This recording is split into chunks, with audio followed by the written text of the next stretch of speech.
በዚህ ሰሞን በሚዲያ እየተንሸራሸረ ያለ የነብዩ ክብርን የነካ ነብዩን አይደለም የደፈረው ነብዩ ማይደፈር ስብዕናና ክብር ያላቸው ነው አላህ ከፍ ያደረጋቸው ነብይ ናቸው ሰለላሁ ዐለይሂ ወሰለም ምንም የሚሹ ሰው አይደሉም ግን ድፍረቱኛን የክርስትና እምነት ተከታይ ወገኖች ቤተ ክህነት እስልምናን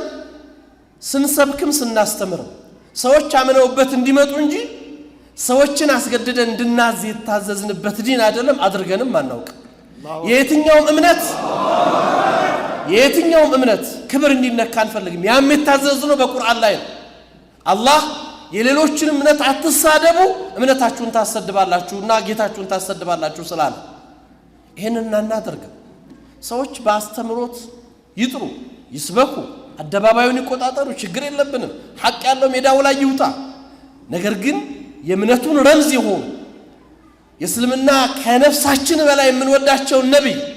አንድ አይደለም 100 ጊዜ ፊዳ የምንሆንላቸው ነብይ መንካት ግን የዚህ ኡማ ክብር መንካት ነው ስለዚህ ዝም እንደማንል ሊያቆት ይገባል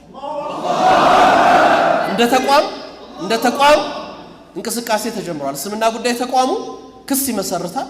ይሄን ድርጊት ዛሬም ትናንትም በፈጸሙ ሰዎች ላይ የህግ አስከባሪ አካላቶች ሰዎቹ በህግ ቁጥጥር እንዲውሉ አላስፈላጊ ነገር እንዳይደረግ እንዲያደርጉ በህግ ተጠያቂ እንዲሆኑ እንጠይቃለን ህጋዊውን ስርዓት ተከትለን እንሄዳለን ይሄን ያነሳሁት እናንተ ወጣቶች ዲናችሁን ስተው ይሄ ነው ማንነታችሁ የሚመጣው እናንተን የሚደፍረው በማንነታችሁ አይቶ ስለዚህ በእናንተ ዘመን ነብዩ መነካት ሞት ነው ይሄንን አስቡት ለሩማት ላይ እነዛን 50 ሩማቶችን ሲያስቀምጧቸው ወስያቸው ምን ነበር በሞት እንኳን ቦታ አትልቀቁ ነው አይደል በሞት